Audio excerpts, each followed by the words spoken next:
Welcome to Never Rewrite. I'm Isaac Askew. And I'm Jeffrey Sherman. And today we're going to talk about pushing pain to the users, also known as the trap of externalizing costs. And the idea here is at certain levels, or in all things, there's a point where you're like, hey, do we keep making this feature better, make it more useful, or do we go on and do something else?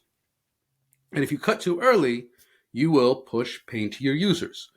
You will have something that's clunky and difficult to use. It'll be buggy. There'll be problems. And ideally, you never do that. But ideally, there's infinite time and there's also infinite resources, and none of that is true.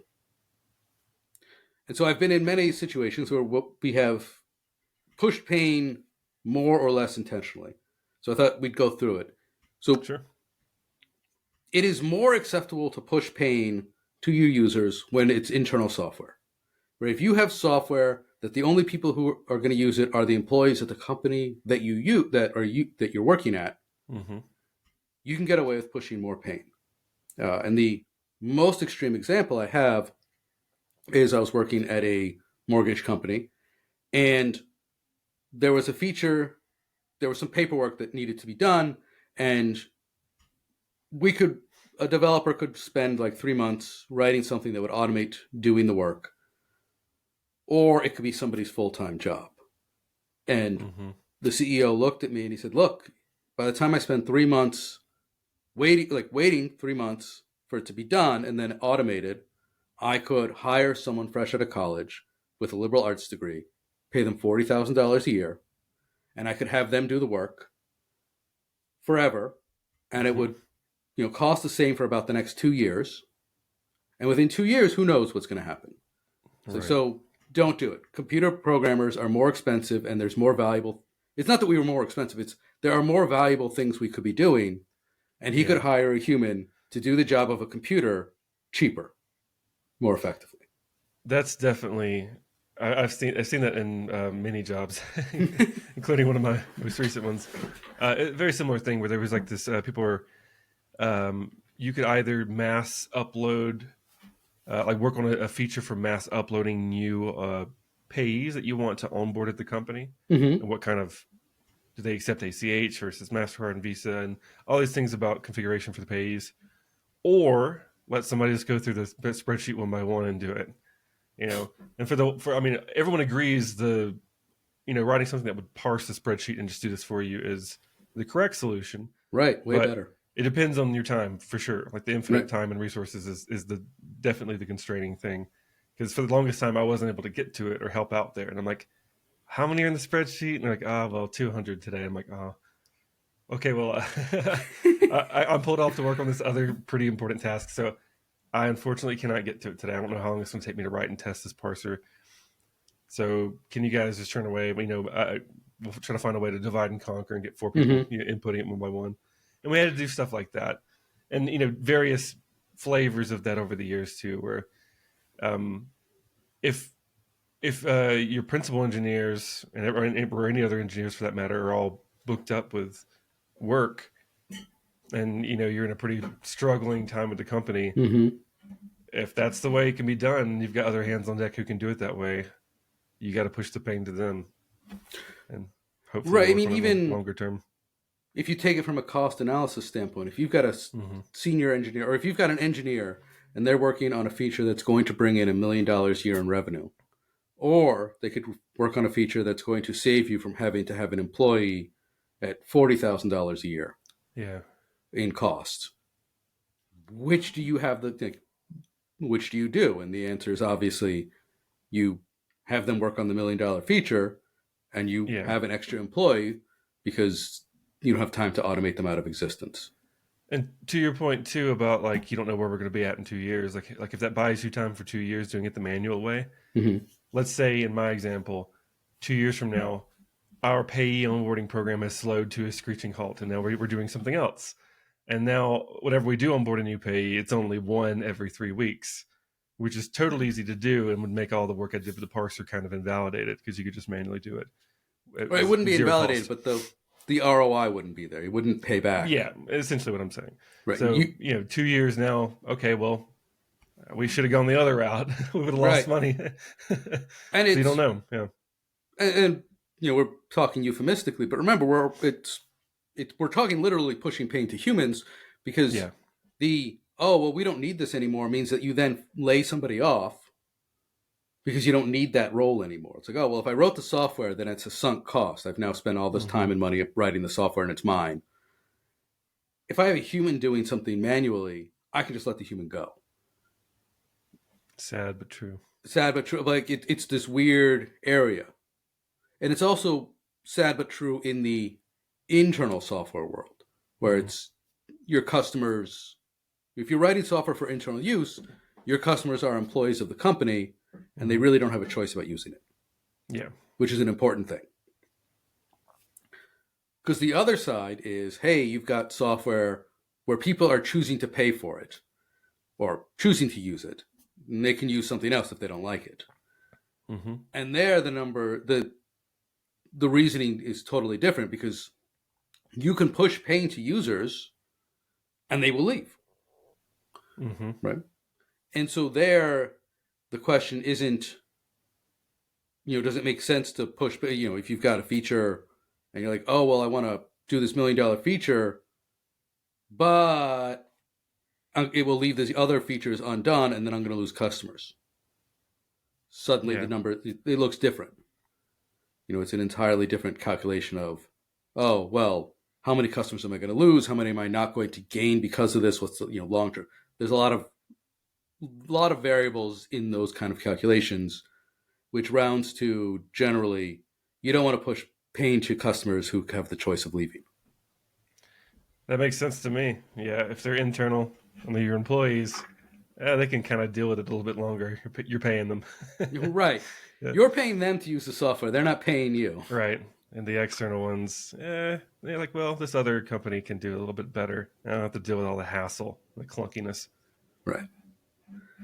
And yeah, because I do see people still making the decision to push paying to paying customers.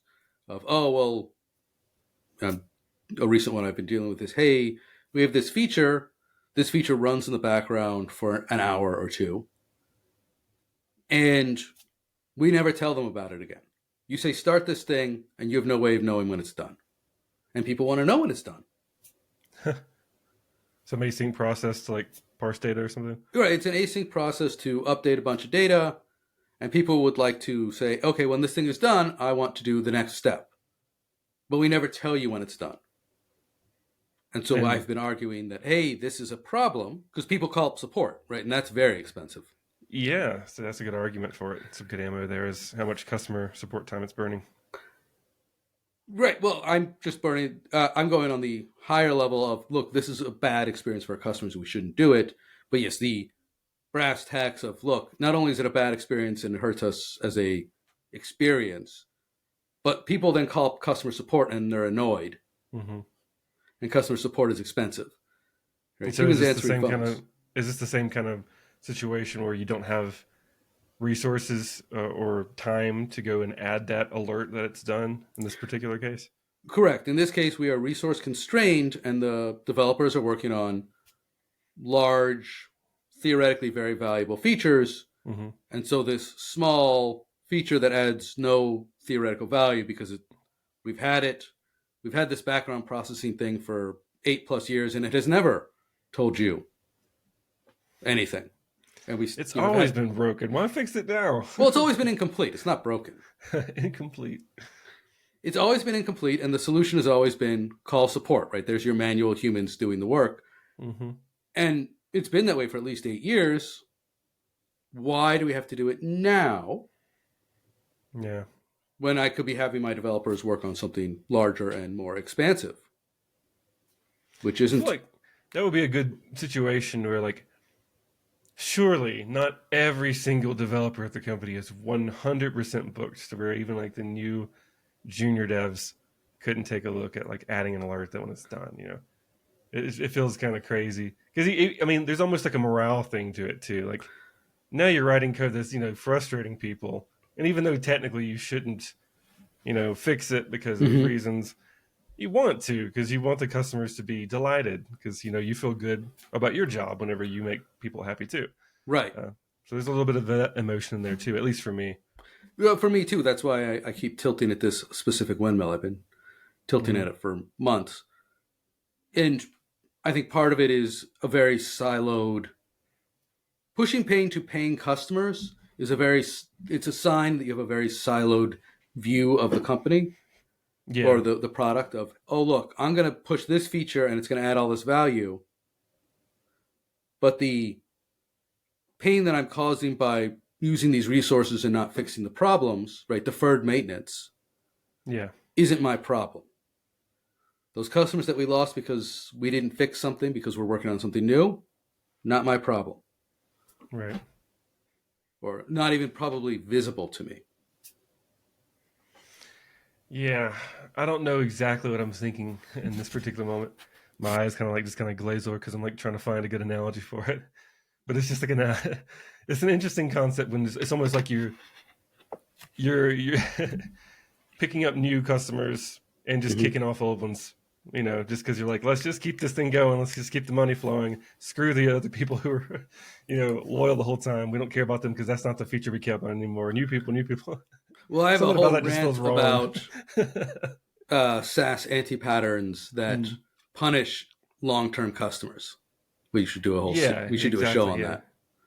we'll do that one next. Because yeah, I mean, I'm gonna write it I down. get the business case, blah blah blah, and follow the money, but like, just don't be a dick either, though, right? It seems like you should at least support, Right, so things loyal you shouldn't have to customers. write down. Don't be a dick to your customers. Yeah, it's one of those sad state of affairs where like money talks. I get that, but also like if you want to be good at what you do and also retain um, good employees, you should also let them be able to like get feedback from customers, sit in on meetings, and like this we can get off on a different chat for that Well, one. I think Yeah. part of the interesting thing is do you get feedback from customers? Do you sit in on meetings? Mm-hmm. Most places I've been, especially places where the externalizing pain, treating pain, customer pain as an externality, don't. Mm-hmm. And the really weird place that I was the mortgage company where I did sit in on those things and that we did know about the pain and we ran the numbers and we said, we're willing to accept the pain. We're willing to accept their pain as a condition of the employment Mm-hmm. so that we could go after something else. And that's more of a, if you're in finance, anything involving money, where the point of the company is to make money, you'll find that thinking more prevalent where Yeah. the point of, we're here to make money. We'll do the thing that makes the most money. If you don't like it, there's the door and we'll hire someone else. Yeah. I could see that, but also again, like It's sometimes not, it's just a couple of easy things. Just give me like a coffee break real quick, and let me just tinker here and add that alert real quick. yeah. You know, I doubt that there's so many people that you're like, we can't lose a moment of time to deliver this feature. You're like, dude, it'll take 15 seconds. Just let me go in there and add an alert. Yeah. Anyway.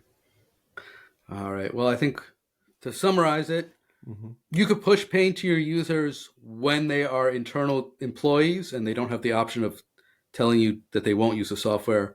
And you cannot push pain to your customers if they are paying you to use your software. That's the dividing line. But if you Makes do sense. it, you're going to, besides the hurting your customers, if that doesn't motivate you, it will diminish your pride in your own work. Mm-hmm. Agree with that. Yeah. All right. Thank you all for listening. I'm Jeffrey Sherman. And I'm Isaac Askew, and this is Never Rewrite.